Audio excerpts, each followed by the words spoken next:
Alhamdulillah, wassalatu wassalamu ala Rasulillah Sayyidina Muhammad ibni Abdullah wa ala alihi wa sahbihi wa mawalah. La hawla wa la quwata illa billah. Amma ba'du, yang sama-sama kita hormati ketua dan segenap pengurus daripada Masjid Jami' Baitur Rahman DPR Senayan, hadirin ibadah salat zuhur rahimakumullah. Alhamdulillah, kita bersyukur kehadirat Allah Subhanahu wa taala di mana siang hari ini dengan izin dan nikmat Allah kita telah dapat mendirikan ibadah salat zuhur tepat waktu juga berjamaah. Lalu kita lanjutkan dengan meluangkan waktu untuk ikut kajian zuhur sebagaimana yang dijadwalkan oleh pengurus yang ada. Besar harapan kita semoga seluruh amal ibadah kita yang wajib juga yang sunnah, termasuk solat zuhur yang baru saja kita dirikan, kajian zuhur yang sedang kita ikuti, diterima oleh Allah Subhanahu wa ta'ala. Salawat dan salam teriring selalu keharibaan baginda Nabi besar Muhammad sallallahu alaihi wasallam beserta keluarga dan para sahabat, juga seluruh pengikutnya yang tetap setia hingga akhir zaman. Hadirin jamaah rahimakumullah, mari kita awali kajian zuhur kita kali ini dengan membaca sebuah surat Al-Fatihah yang kita tujukan untuk seluruh anggota keluarga kita yang telah meninggal dunia, wabil khusus para orang tua dan guru-guru kita. Semoga dengan barokah mukjizat surat Al-Fatihah ini khilaf dan salah mereka diampuni oleh Allah Subhanahu wa ta'ala. Setiap amal ibadah mereka diterima, senantiasa mendapat cucuran rahmat dan ditempatkan pada tempat yang terbaik sesuai kebijaksanaan Allah Subhanahu wa ta'ala. Pada ini pula kita tujukan untuk seluruh anak turunan kita, khususnya yang masih belajar. Mudah-mudahan Allah jadikan mereka semua anak yang soleh dan solehah. Bitilka niyah. Al-Fatihah. A'udzubillahi minasyaitonir rajim. Alhamdulillahi rabbil alamin, maliki yaumiddin, iyyaka na'budu wa iyyaka nasta'in, siratal ladzina an'amta 'alaihim waladdallin. Rabbana ighfir lana wa liwalidina amin.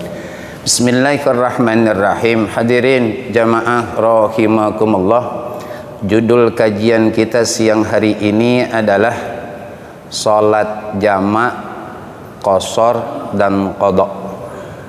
Mudah-mudahan Allah berikan kemudahan buat kita untuk bisa memahami akan hal tajuk pada siang hari ini, karena ini adalah bagian terpenting dalam hidup kita, baik di dunia ataupun kelak di akhirat. Maka hadirin jamaah rahimakumullah, yang pertama sebelum kita masuk pembahasan tentang jamak, qasar dengan qada, kita harus kenal dulu solat. Kalau ada yang mengatakan saya udah kenal solat, sejauh mana kenal solatnya? Kenapa ditanyakan demikian? Banyak orang solat tapi besok di alam kubur dia nyesal.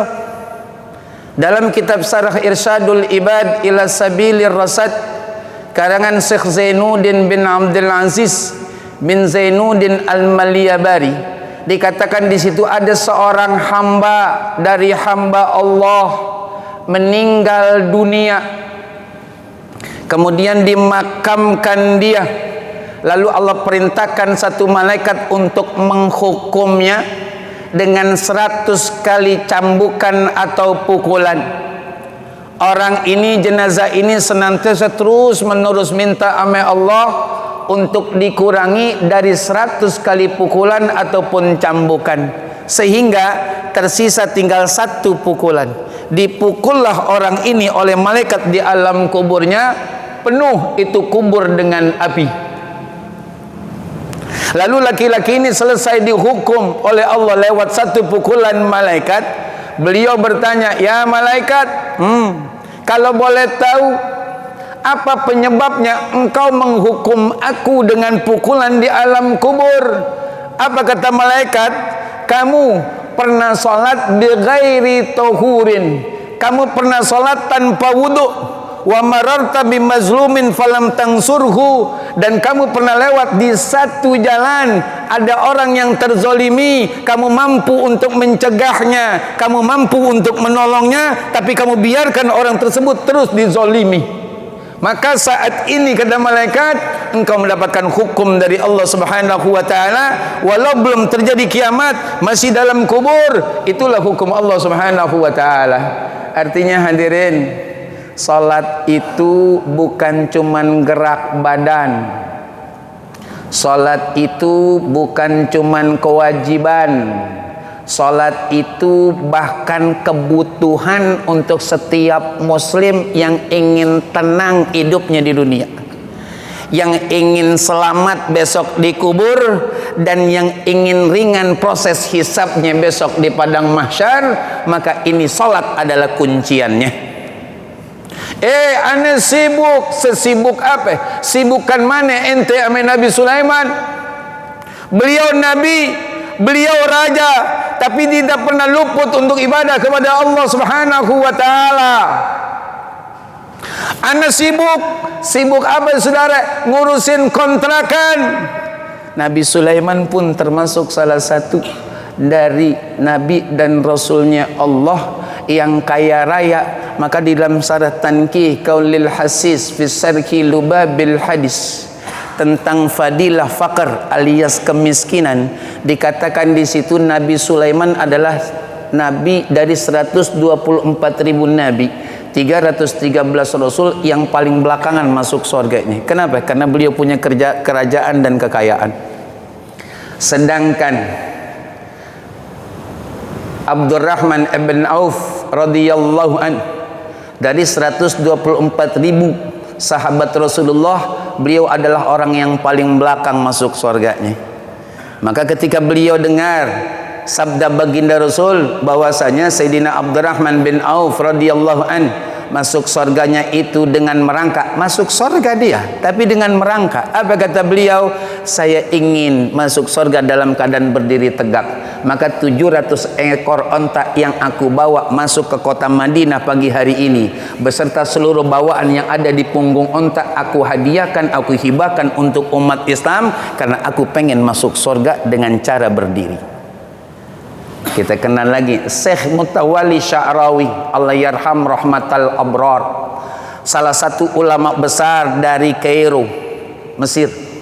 Beliau mengatakan harta adalah rezeki yang paling rendah dari Allah buat kita manusia.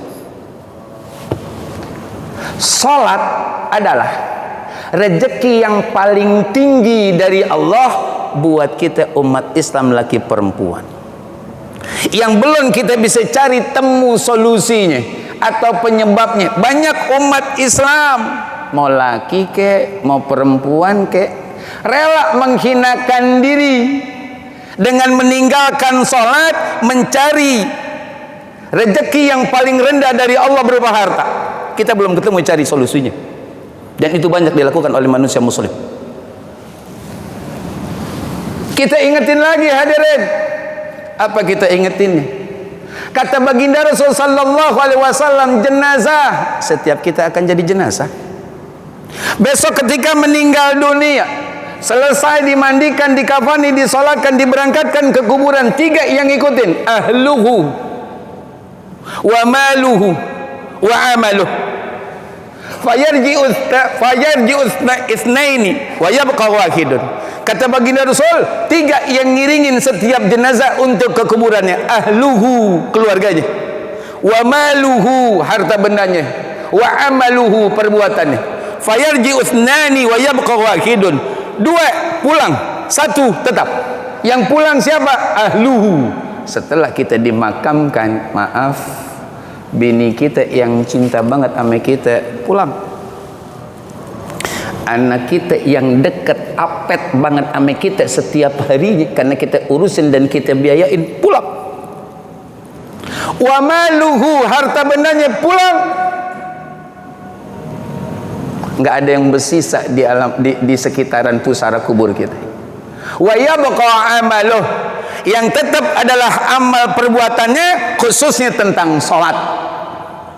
Lalu kenapa harus kita banting tulang dan peras keringat setiap hari untuk mendapatkan rezeki yang paling rendah dari Allah tapi meninggalkan rezeki yang paling tinggi dari Allah? Besok itu harta, suka nggak suka, terima nggak terima, sadar tidak sadar, dia akan menjadi saksi yang akan memberatkan kita besok di yaumil hisab di hadapan Allah Subhanahu wa taala.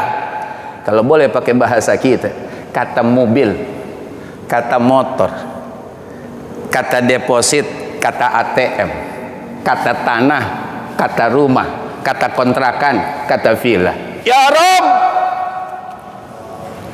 kami waktu di dunia dikejar-kejar sama dia nih, dicari-cari sama dia, dikumpulin sama dia, dengan mencari kami, mengumpulkan kami, dia ini meninggalkan kewajiban yang engkau wajibkan ya Rabb. Kami jadi saksi. Pertanyaannya, kira-kira untung di akhirat apaan? Kalau kita tinggalkan sholat, nyari rupiah. Kita hidup di sini cuma sebentar hadirin, nggak lama. Bahkan bisa jadi lebih lama di kuburan ketimbang di dunia. Kalau di akhirat udah pasti nggak bakalan balik. Ini yang harus kita pikirkan. Ini yang harus kita tegaskan ke dalam diri kita. Tidak ada kemuliaan tanpa sholat, dan pasti akan ada kemuliaan dengan sholat. Makanya Kiai Haji Bahauddin bin Kiai Haji Nur Salim yang kita kenal dengan Gus Baha, salah satu murid kesayangan Fadilatul Syekh Maimun Zubair, Allah yarham rahmatal abrar. Apa kata beliau? Di antara suksesnya seorang suami adalah kalau suaminya sujud, istrinya pastikan sujud. Bukan suaminya naik Pajero bininya naik Innova hybrid, bukan saudara. Itu kendaraan cuman di atas bumi, nggak sampai ke perut bumi, dan dia akan jadi beban besok di akhirat. Pastikan kitanya sholat sebagai suami, dan pastikan istri sholat sebagai makmum kita. Dia nggak jadi beban besok di akhirat. Kalau lakinya nggak doyan sholat, bagaimana bininya? Kalau laki bini sebagai orang tua nggak doyan sholat, bagaimana anaknya? Saya cerita sama jamaah saat pengajian siang kayak begini, daerah Kuningan Barat, tepatnya di Masjid Jami Ar-Rahmah miliki Haji Abdurrahim bin Basnawi. Saya bilang, maaf, miskin harta pengaruh akibatnya tidak separah miskin agama. Miskin harta kalau dia sabar saudara, kalau tetap istiqomah dia, bahkan kata Rasulullah di satu hadis, orang miskin yang istiqamah diterima dengan takdir ketentuan Allah Subhanahu wa taala, tapi tidak pernah terlepas ingatannya, hatinya kepada Allah, besok dia masuk surga 500 tahun lebih dahulu ketimbang orang kaya. Dia nonton orang kaya lagi dihisab sama Allah, kan begitu. Tapi kalau miskin agama, ya Rabb, ya Rabb saudara, nggak ada kebahagiaan yang dia bisa rasakan secara hakiki, baik di dunia yang hidup sementara atau di kuburan itu sebagai tempat singgah, atau besok di akhirat. Karena miskin agama. Makanya pastikan diri kita dan keluarga kita nggak termasuk di dalamnya. Nggak apa-apa miskin harta saudara, yang penting apa yang kita makan, yang kita minum, yang kita pakai, yang kita tempatin rumah itu halal, bukan haram, halal. Kita nggak bisa menghindari yang haram. Kata siapa? Kita nggak tahu syukuran, kan kata ente. Kata Rasulullah, innal halala bayyinun wa innal harama bayyinun wa bainahuma umurun mutasabbihat. Sesungguhnya yang halal itu, kata Rasulullah, jelas, kita tahu saudara, dan hati kita nggak bisa dibohongin. Ini halal, tenang kita nerimanya, nyaman kita menikmatinya. Tapi kalau yang haram, kalau hatinya masih bersih dan masih punya iman, mohon maaf, digelisah. Dinikmatinya pun cuman enak di lidah doang, masuk ke perut selesai.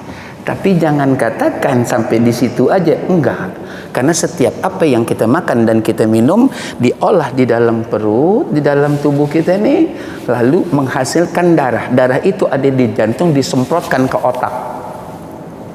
Kalau udah disemprotkan ke otak, dasarnya haram. Yang ada di pikiran adalah kesenangan dunia, bukan ketenangan hidup. Jangan main-main nih, bahaya soalnya.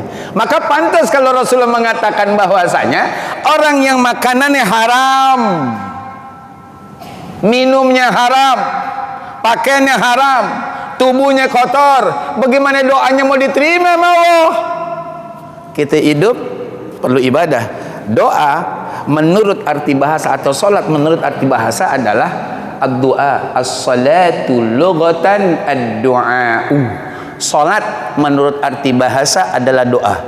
Ini adalah di dalam kitab Fiqhul Ibadat al-Madhhab as-Syafi'i rahimahullah. Kita tekenin dulu tuh salat. Kita kenal dulu tuh salat.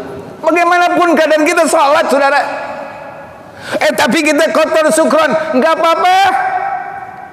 Najis sukron, enggak masalah. Salatnya dulu, menghormat waktu. Jangan cari alasan di hadapan Allah saat masih di dunia, seakan-akan kita boleh ninggalin sholat, hidup tanpa sholat. Jangan pernah. Emang apa? Besok kita ditanya sama Allah, nggak bakal mungkin kita mampu mengeluarkan satu alasan. Biar kita kenal sama sholat, saudara. Banyak orang main-mainin sholat. Sholat itu identitas, saudara, dan tanda orang bisa tenang hidup di dunia. Sholat, orang bisa selamat besok di akhirat adalah sholat. Begitu hadirin, kenal dulu sholat. Kita lanjutkan. Masuk judulnya, jamak. Jamak artinya menggabungkan.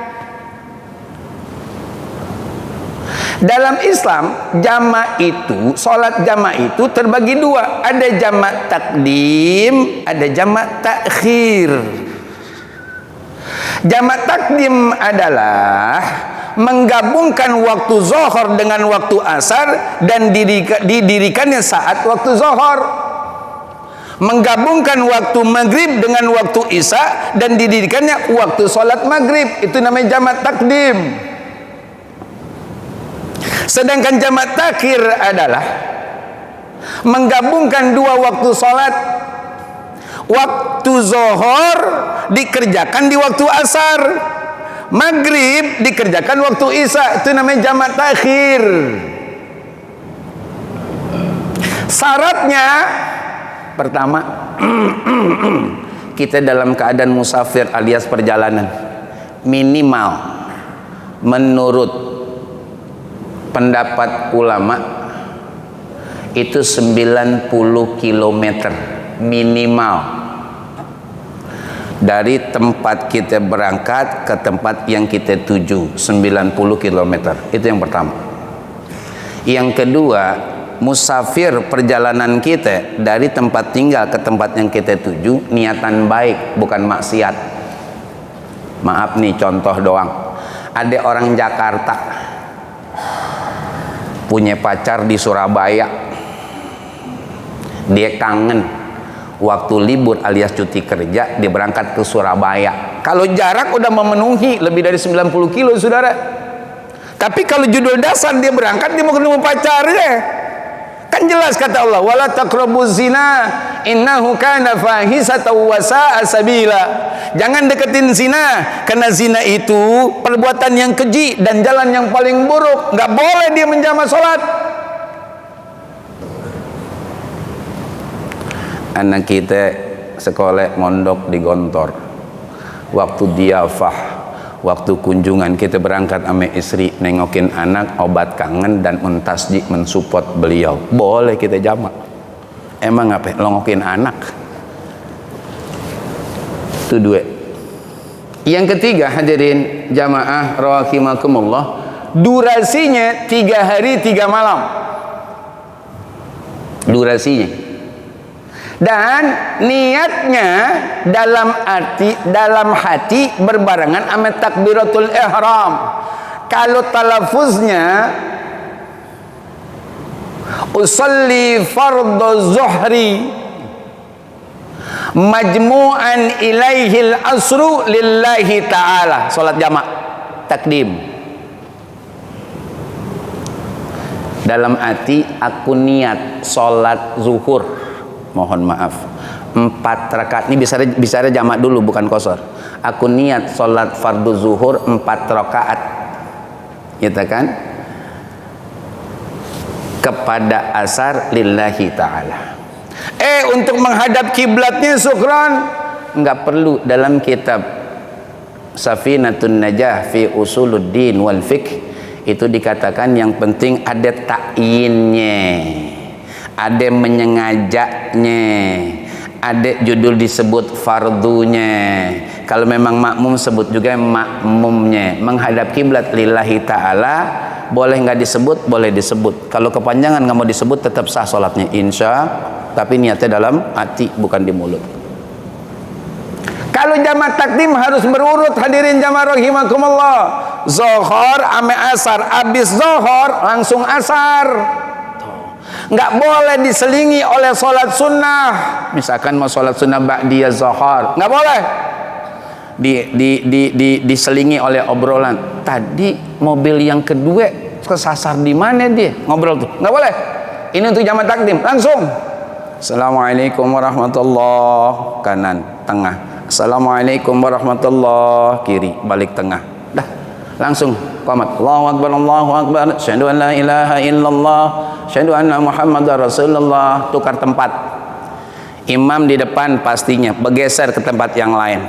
Ini makmum 3 bergeser, yang tadinya tengah ke kanan, yang tadinya ini pindah ke tengah, gitu, bergeser. Kenapa demikian? Dianjurkan sama Rasulullah. Supaya apa? Setiap inci dari bumi Allah pernah kita pakai buat sujud. Beda sama majelis taklim, hadirin. Kalau majelis taklim dianjurkan untuk tetap duduk di tempat kita yang biasa. Kita biasa misalkan di bawah bagian depan tiang, di situ udah stay kita. Jangan pindah. Emang kenapa? Ada ungkapan Arab, man sabata nabata. Orang yang tetap dia akan tumbuh, jangan pindah-pindah. Cuman kalau di posisi kita biasa udah ada yang dudukin, jangan diusir. Oh no, sono. Ini tempat duduk saya, nggak boleh. Entah jadi nggak bagus. Udah kita di pinggiran aja. Yang penting tetap kita upayakan kita ada di tempatnya. Kita lanjutkan, hadirin jamaah rahimakumullah. Itu untuk jamak takdim. Sedangkan untuk jamak takhir, niatnya di sholat yang pertama. Kemudian itu di jamak takdim tersebut, mohon maaf, di jamak takhir tersebut niatnya di sholat pertama, jamak takhir, maka ditambah lagi selama perjalanan, gitu. Itu masih di dalam kondisi kita ada waktu untuk menyelesaikan sholat jamak takhir tersebut. Ini diantara syarat-syarat kita untuk melaksanakan sholat jamak takdim atau jamak takhir. Kalau jamak takhir boleh pilih, mau zuhur duluan boleh, mau asar duluan boleh. Boleh diselingi juga misalkan. Jadi bagaimana tuh? Udah hampir sampai insya Allah, yaudah ayo kita sholat lagi zuhur. Ini namanya jamak takhir. Asar dulu misalnya baru zuhur boleh, zuhur dulu baru asar boleh. Itu jamak takhir. Kita lanjutkan, hadirin jamaah rahimakumullah. Apakah boleh kita menjamak tanpa musafir, tanpa safar perjalanan? Boleh. Dalam kitab Tawdihul Adillah milik Muallim Al-Maghfurlah Kiai Haji Muhammad Safi Hazami Allah yarham rahmatal abrar, yang berisi tanya jawab beliau dengan murid-murid beliau dan dibukukan. Dibukukan. Jadi boleh kita melaksanakan sholat jamaah tanpa safar, perjalanan jauh. Kayak apa? Pertama, rumah kita agak jauh ame masjid, tapi alhamdulillah kita biasa jamaah. Ketika kita sholat zuhur misalnya, atau pengen sholat zuhur hujan deras, kita tetap berangkat tuh ke masjid, sholat dah berjamaah zuhur. Ternyata hujannya masih deras, boleh kita untuk menjamak takdim, bukan jamak takhir, tanpa safar. Boleh. Kalau rumahnya jauh. Tapi kalau cuma 2 langkah, jangan. Rumahnya jauh dari masjid, tapi dia menjaga istiqomah untuk sholat jamaah. Maka ketika dia mau berangkat sholat hujan, terus tetap dia jalan, terus hujannya makin deras, maka boleh dia memutuskan untuk sholat jamak takdim. Zuhur digabung ame asar doang, nggak ada jamak takhir, jamak takdim saja.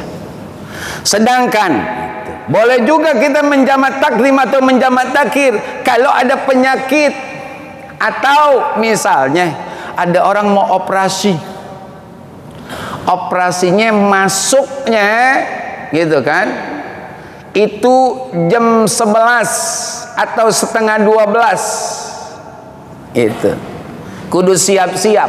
Maka boleh kita mau jamak takdim boleh, mau jamak takhir boleh, karena durasi operasi misalkan melewati waktu antara zuhur dengan asar, boleh kita jamak. Kadang-kadang nggak begitu, saudara hadirin jamaah rahimakumullah. Ya udah, kita sakit, Allah Maha tahu, terus sholat, ya mau gimana lagi? Jangan nyerah, saudara, jangan nyerah, asli nggak boleh nyerah. Selama roh kita masih ada, iman kita masih utuh, jangan pernah main-mainin sholat, apalagi ninggalin sholat, bahaya. Makanya Ki Haji Bahudin sekali Raji bin Ki Haji Nur Salim, salah satu rujukan saya, walaupun lewat media sosial, saya suka dengan cara taklim beliau. Apa kata beliau? Kalau sholat Jumat menurut mazhab Imam Syafi'i itu syarat jumlah jamaahnya 40 orang, balig, ya kan, mustautin, penduduk asli, gitu. Nah, sekali waktu kita berangkat nih ke satu tempat, ternyata saat itu sholat Jumat kurang dari 40. Kata beliau, pertanyaannya, kita sholat zuhur apa sholat Jumat? Itu kayak belum nanya begitu. Lalu kata beliau, sholat Jumat, nggak boleh membatalkan sholat Jumat. Ini bahaya nih kata beliau. Jadi ikut mazhab yang lain yang membolehkan persyaratannya kurang dari 40 orang jamaahnya. Saking jaganya sholat, saking mulian Jumat. Kan berapa banyak umat Islam laki-laki dewasa, balik, berakal, sehat walafiat, sampai gini hari Jumat terlambat, saudara. Maaf nih ngomong lempeng, tapi hitungan saudara dan keluarga, jangan salah paham. Kalau pimpinan kita mengatakan kamu harus sampai ke kantor jam 11, ada yang berani jam 11 seperempat? Nggak ada yang berani, saudara. Emang siapa yang ngomong? Pimpinan. Tapi ngapa sih ame Allah berani? Ngapa? Tanya sama diri kita, ngapa ame Allah berani? Itu pimpinan ketemu kita udah gede, saudara. Kalaupun kita kerja di bawah pimpinan dia, bukan dia ngasih rezeki, Allah. Tapi kita takut ame pimpinan patuh banget ame Allah, ngelawan. Yang ngasih napas Allah, saudara. Yang ngasih rezeki Allah, saudara. Yang kasih pangkat hidup enak Allah, saudara. Mau kagak mau, besok ente akan kembali kepada Allah. Dalilnya mana, syukran? Qul innal mautal ladzi tafirruna minhu fa innahu mulaqikum thumma turadduna ila alimil ghaibi was sahadah fayunabbi'ukum bima kuntum ta'malun. Surah Jumu'ah. Qul, katakan wahai Muhammad, sesungguhnya kematian yang kalian manusia lari darinya, kematian akan menghampiri kalian. Nggak bisa lari kita dari kematian, mau kemana pun mati kita. Summa turadduna ila alimil ghaibi was sahadah. Setelah itu kata Allah, kalian akan dikembalikan kepada zat yang maha mengetahui yang gaib dan yang nyata, Allah. Kembali kepada Allah.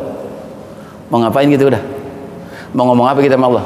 Fayunabbi'ukum bima kuntum ta'malun. Setelah itu kata Allah, kalian semua akan dikasih tahu oleh Allah apa saja yang pernah kalian lakukan di muka bumi ini, termasuk patuhnya sama pimpinan tapi ngelawan nama Allah.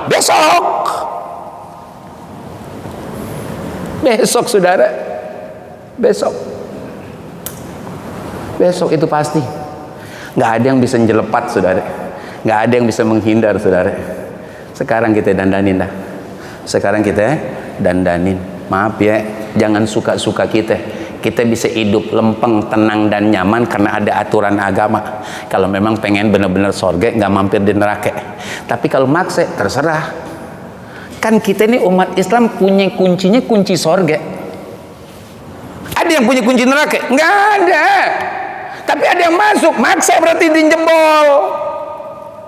Yang kita punya kunci sorga, la ilaha illallah Muhammadur Rasulullah. Man kana akhiru kalamihi la ilaha illallah dakhala jannah. Barang siapa yang memang awalnya dia muslim, akhir hidupnya sebelum berpisah ruh dari jasadnya adalah kalimat la ilaha illallah Muhammadur Rasulullah, pasti masuk surga. Itu kunci surga. Ada yang masuk neraka, jebol berarti dia, maksa dia tuh. Ini hadirin jamaah rahimakumullah, salat jamak. Jadi boleh monggo silakan. Itu. Jadi tanpa safar pun, tanpa bepergian pun kita boleh. Di antaranya tadi, biasa sholat jamaah. Ketika mau sholat gerimis-gerimis, sampai di masjid lumayan deras. Ketika mau sholat juga deras. Boleh kita jamak takdim. Boleh, tapi cuma jamak takdim doang. Zuhur sama asar digabung jadi satu di waktu sholat zuhur. Sedangkan boleh jamak takdim dengan jamak takhir tanpa kita berangkat, ya kan? Kalau memang keadaan sakit, boleh kita mau jamak takdim boleh, mau jamak takhir boleh. Artinya apa? Selama kita napas dan akal berfungsi dengan baik, jangan pernah main-mainin sholat, apalagi ninggalin sholat, bahaya tuh. Kan di dalam Islam ada sholat khauf saudara, sholat dalam keadaan takut, termasuk berperang. Masih ada sholat. Kita operasi niatannya untuk cari obat kesembuhan lewat ikhtiar dari dokter untuk supaya sembuh. Kira-kira dokter yang nyembuhin apa Allah?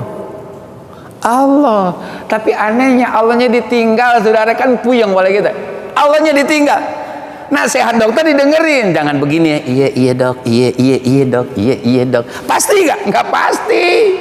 Kadang kata dokter, maaf ya bu, ada apa dok? Ini suami ibu kayaknya menurut penelitian diagnosa kami tim dokter paling lama 1,5 bulan bu. Oh gitu dok? Iya. Nggak perlu diceritain sama suami ya, bawa pulang aja suami buat senang-senang. Oh patuh banget keluarganya, dibuat senang lakinya. Yang dibilang 1,5 bulan lagi umurnya masih panjang umur, dokternya mati. Jadi yang pasti siapa? Allah. Ngapain judulnya ame Allah kita kagak patuh? Ame manusia kita nunduk, nggak ada main saudara. Sekarang boleh lagu-lagunya, tapi besok nggak bisa berlagu-lagu kita. Salat jamak. Sekarang salat qasar. Allah Subhanahu wa taala berfirman, a'udzubillahi minasyaitonir rajim, wa idza darabtum fil ardi fala junaha 'alaikum an taksuru minas shalah. Allah Subhanahu wa taala berfirman, ketika kamu mengadakan perjalanan di atas permukaan bumi ini, maka enggak jadi dosa buat kamu untuk mengqasar salat. Qasar itu artinya meringkas. Salat yang 4 rakaat jadi 2 rakaat. Zuhur 4 jadi 2, asar 4 jadi 2, isya 4 jadi 2. Itu namanya mengqasar salat. Boleh banget, boleh. Mau menjamak saja boleh, mau mengqasar saja boleh, mau digabung jamak sama qasar pun boleh. Niatnya bagaimana? Usolli fardhu zuhri raq'ataini qasran majmu'an ilaihil asru. Itu lafaznya. Dalam hatinya aku niat salat fardu zuhur 2 rakaat. Ya kan, jamak qasar takdim karena Allah taala. Kalau makmum, makmuman lillahi taala. Sebutin makmumnya. Itu kalau jamak qasar takdim.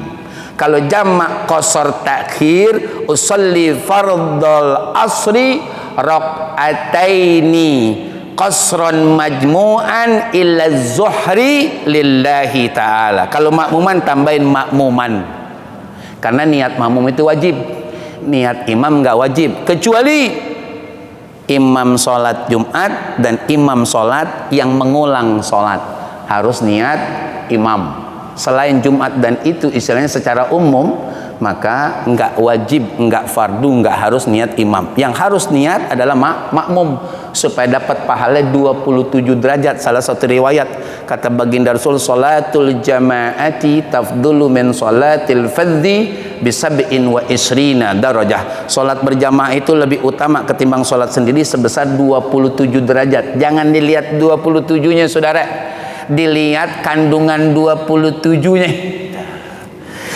Derajat yang satu ke derajat berikutnya jarak bumi ame langit. Kalau 27 kayak apa tingginya, begitu. Itu satu. Yang kedua, jarak satu ke jarak derajat berikutnya itu 500 perjalanan dan semuanya isinya kebaikan. Kira-kira kita kejar gak tuh? Kejar saudara. Ngapa kita kagak kejar? Nggak apa-apa kan syukuran sholat sendirian, boleh. Cuman ngimbang nggak ame dosa kita besok? Kan dosa lebih banyak saudara ketimbang pahala. Kalau pahala kita takar ame nikmat Allah aja belum kebayar, apalagi pakai kita judulnya ibadah. Nikmat Allah kasih kita bersyukur nih dengan ibadah belum kebayar, saking banyaknya nikmat Allah. Kalau dosa udah jadi saudara nih. Itu namanya jamak, kemudian qasar, kemudian sekarang qadha. Qadha itu adaan, qadhaan. Dari sisi bahasa sama, adaan menunaikan, qadhaan menunaikan, tapi secara praktek beda gitu. Sayyidina Abdullah bin Mas'ud radhiyallahu an pernah bertanya kepada baginda Nabi besar Muhammad sallallahu alaihi wasallam, "Ya Rasulullah, ayyul amali ahabbu ilallah?" Kata Abdullah bin Mas'ud radhiyallahu an, "Wahai Rasulullah, pekerjaan apakah yang paling dicintai oleh Allah?" Ini tandain banget nih hadirin. Yang paling dicintai oleh Allah. Artinya kalau kita mau dicintai oleh Allah, kerjakanlah apa yang Allah cintai. Gitu. Jangan kerjakan apa yang Allah murkai. Nih jawaban Rasulullah, as-salatu ala waktiha. Salat di waktunya. Dah. Zuhur jam 12 misal. Habisnya jam 3. Salatnya di situ. Jam 12 jam 3. Tapi kan syukur azan zuhur, Allahu Akbar, bukan akhir waktu zuhur. Benar. Berarti boleh dong 1:30. Cakep. Cuman ente bisa pastiin nggak 1:30 masih hidup? Tanya sama diri kita. Pasti bisa nggak pastiin 1:30 masih hidup? Kadang-kadang buka laptop, buka HP, balas WA chattingan, lihat FB, lihat TikTok. Ada waktu dia. Padahal nggak disuruh dalam agama, dan pahala juga belum tentu. Azan berkumandang, entar aja sholatnya. Ketika dia mau bangun jatuh mati. Kira-kira nasibnya gimana? Bukan nggak boleh 1:30 saudara, 2:30 juga masih boleh. Cuman pertanyaannya masih hidup memangnya? Jamin tuh masih hidup? Awal aja udah. Kita nih, saya tahadus bin nikmah, di antara yang saya pernah ngantri itu rumah sakit Fatmawati sama istri saya. Waktu kelahiran anak bontot saya istilahnya. Tuh habis subuh kita jalan dari rumah naik motor berduaan. Sampai saya suruh duduk istri saya ngantri. Itu habis subuh saudara. Udah nomor kesekian puluh. Kan gitu. Coba dah. Kalau ada yang nawarin nomor kesekian puluh, ada yang nawarin di barisan pertama, "Bang, abang nganterin bini ya?" "Iya." "Emang kenapa?" "Abang mau di depan." "Alhamdulillah." "Ente di depan?" "Iya." "Tukeran bang sama saya." "Kira-kira mau nggak kita?" "Mau." "Girang nggak?" "Girang." Urusan ngantri berobat di rumah sakit Fatmawati. Kalau urusan surga gimana? Mau banget. Caranya jangan pernah bilang entar buat Allah, maka Allah tidak akan pernah nunda apapun yang kita butuhkan. Kadang-kadang kita nggak bersusayan sih. Kalau kita minta sama Allah, mintanya instan. Sekarang minta, sekarang jadi. Allah panggil entar. Gimana sih? Coba dah pikirin dah. Kira-kira kita malu nggak malu? Kalau kita ini dipanggil sama Allah, Allahu Akbar, Allahu Akbar, bergema nih suara azan. Bahkan kalau boleh diteliti, seluruh dunia 24 jam isinya azan. Bohong kalau telinga manusia yang sehat kagak dengar. Cuman emang kegandrungan sama kuntilanak aja jadi kagak menjawab. Kan begitu saudara? Kedengeran suara azan. Tuh. Dipanggil ame Allah, masuk kamar mandi kaki kiri, Allahumma inni a'udzubika minal khubusi wal khaba'is. Pipis nongkrong kalau memang bisa, istinja yang bersih, sikat gigi niat bersiwak, wudu yang benar, keluar kamar mandi kaki kanan baca alhamdulillahilladzi adzhaba anil adza wa afani. Kenapa suka diterangin? Masih banyak yang ninggalin itu. Emang kenapa? Itu nggak main-main saudara, itu nikmat dari Allah. Bisa pipis itu nikmat. Tinggal ngucap alhamdulillah doang susah banget. Orang kita mau masuk pipis ke toilet umum di rest area, ada orang duduk di bangku, depannya meja kecil, ada kotak. Kita keluar dari kamar mandi tersebut dan habis pipis, dia bilang, "Bang, 2000 pipis ya, 2000." Nah, dia bukan siapa-siapa minta 2000. Allah kasih kita nikmat bisa pipis, cuman alhamdulillah nggak ngucap. Kan kebangetan. Keluar, udah wudu, pakai sarung, pakai peci, pakai koko, jangan pakai kaos. Emang apa? Kan tetap judulnya pakai pakaian benar. Maaf ya kalau bahasa kurang sopan. Ente telanjang dada masih sah sholatnya. Pertanyaannya, nggak malu sama Allah? Ente kalau kerja rapi banget, licin tuh baju, wangi dibuat nih, rapi pakai dasi, sepatu mengkilap. Ngadep Allah asal-asalan. Kan Allah yang ngasih rezeki saudara. Allah yang ngasih. Besok kalau tanya tuh, "Tsumma latusalunna yauma idzin anin na'im." Qadha. Jadi qadha itu sama kalau artinya madaan. Ini as-shalatu ala waqtiha, di waktunya. Di waktunya. Jangan di luar waktu. Tuh. Nah, kalau judulnya salat, kita salat nih, misal salat waktu zuhur, pas kita Allahu Akbar, iftitah Fatihah surah, Allahu Akbar, ruku, sami Allahu liman hamidah, Allahu Akbar, sujud, Allahu Akbar, duduk dan sujud, Allahu Akbar, sujud lagi, Allah duduk dulu istirahat baru Allahu Akbar, azan, Allahu Akbar, Allahu Akbar, azan asar, itu namanya adaan. Tuh. Emang apa? Dapat satu rakaat walaupun sisanya udah masuk waktu asar, itu masuk keadaan. Tapi kalau baru satu kali sujud, tuh, satu kali sujud nih, ya kan? Azan asar, berarti kita qadaan tuh. Di luar sholat, dosa itu, istighfar dan taubat sama Allah. Karena kita mempermainkan waktu, padahal alokasi 24 jam saudara. Kalau satu sholat 10 menit, sisanya masih banyak, ya kan? Iya, 1 jam aja masih lebih 10 menit saudara. Kan 5 waktu, 1 waktu 10 menit, 5 waktu 50 menit, kurang dari sejam. Ada yang sholat begitu? Jarang. Makanya maklum hidupnya kusut. Ngomong apa adanya aja dah, biar gampang dicerna. Iya, biar dia nggak bingung, saya salahnya di mana ya? Usaha udah kok begini, ente ame Allah nggak peduli saudara. Karena Allah yang menentukan semuanya, Allah pemilik semuanya. Kata Allah, iya, siapapun gak bisa menghalangi. Tapi kalau Allah bilang kagak, gak bakalan bisa ada yang bantuin. Keputusan semua di Allah. Begitu dong kudunya sebagai mukmin. Ini cuma namanya doang, namanya Abdurrahman, tempat tanggal lahir Jakarta 75, ini kan agama Muslim, KTP doang. Salat gak doyan. Di sini ente anteng, besok di akhirat dah habis sudah qadaan. Jadi harus kata baginda Rasul sallallahu alaihi wasallam, fadainullahi ahaqqu ayyuqda. Utang ame Allah lebih utama, lebih berhak untuk kita tunaikan. Kita punya utang salat, qada. Mohon maaf, jangan cari kesibukan yang bukan buat sholat. Nggak boleh, haram. Punya utang subuh, punya utang zohor, gitu, ya. Kodoin. Kapan? Kapan kita ingat? Aqimis sholata li dzikri. Allah Subhanahu wa ta'ala berfirman, dirikan sholat saat ingat aku. Astagfirullahaladzim, Anda punya utang subuh. Langsung saat itu juga sholat subuh. Tapi habis sholat subuh syukran, nggak apa-apa. habis sholat asar enggak apa-apa, haram enggak ada. Emang apa? Karena ini adalah kita untuk mengqadha sholat, dan ini hukumnya wajib, saudara. Jadi nggak ada halangan dan nggak ada judulnya larangan dalam agama untuk sholat qadha walaupun habis sholat subuh, walaupun habis sholat asar. Qadha ketimbang besok repot kita di kuburan, qadha sekarang. Jangan keluar dulu, jangan main dulu, jangan nongkrong dulu. Qadha ini utang kita sama Allah. Itu tadi kata Rasulullah, padainullahi ahaqqu ayyuqda.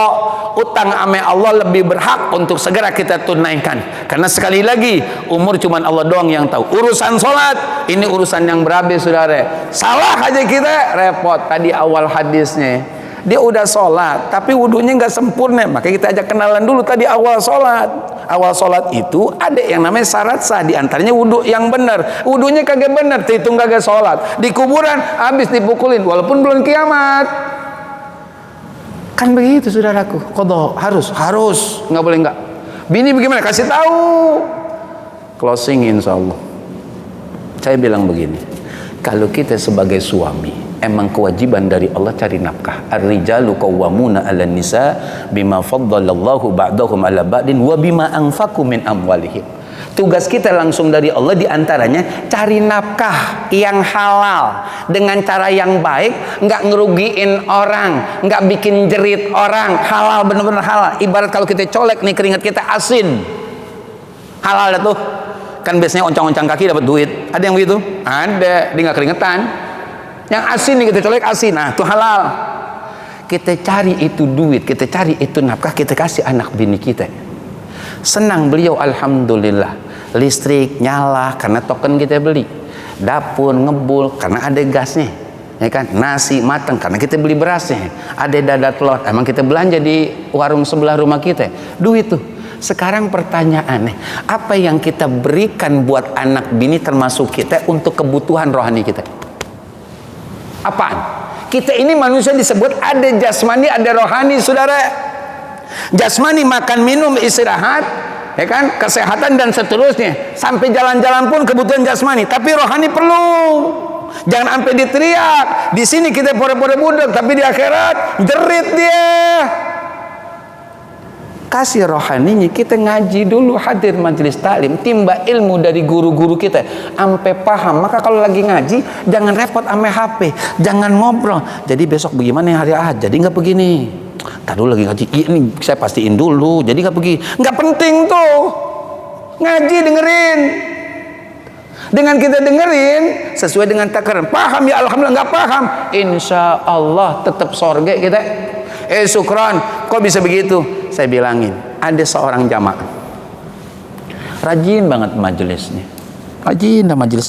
meninggal dunia, masuk alam kubur. Kan kata hadis Rasul begitu, kalau ini pengantar jenazah udah pada berangkat, kedengaran judul suara sendalnya, malaikat datang tuh ke kuburan menemui ini jenazah atas perintah Allah. Dan ini jenazah yang rajin majelis taklim gitu ya, meninggal dunia dikubur, datangin sama malaikat, ditanya man rabbuka, didiem aja dah. Wa man nabiyuka, didiem aja dah. Kata malaikat, ini malaikat bagaimana sih ini orang nih? Ditanya kagak jawab, didiem aja dah. Akhirnya lapor sama Allah, ya Rabb, iya, ini hambamu yang baru meninggal dunia, kita tanya berulang-ulang didiem aja. Apa kata Allah? Saat ditanya dah, jangankan kita yang nanya, guru yang nanya aja didiem aja, dia nggak paham. Biarin, nggak apa-apa, modal paham aja saudara, yang penting datang. Kan sesuai dengan takaran kita. Kalau kita udah punya kesungguhan, Allah kasih kemuliaan. Dengan pahamnya ya alhamdulillah. Kalau nggak paham tetap dapat kemuliaan. Salah satunya tadi, Allah akan mudahkan dia tanpa ditanya oleh malaikat dan dipastikan surga. Di mana dalilnya syukran? Man salaka tariqan yaltamisu fihi ilman sahalallahu lahu tariqan ila jannah. Barang siapa yang menapakkan kakinya kanan dan kiri lillah dari rumahnya ke majelis taklim, dia sungguh-sungguh belajarnya, maka Allah akan mudahkan jalan dia untuk sampai surganya Allah Subhanahu wa taala. Nikmat kita saudara.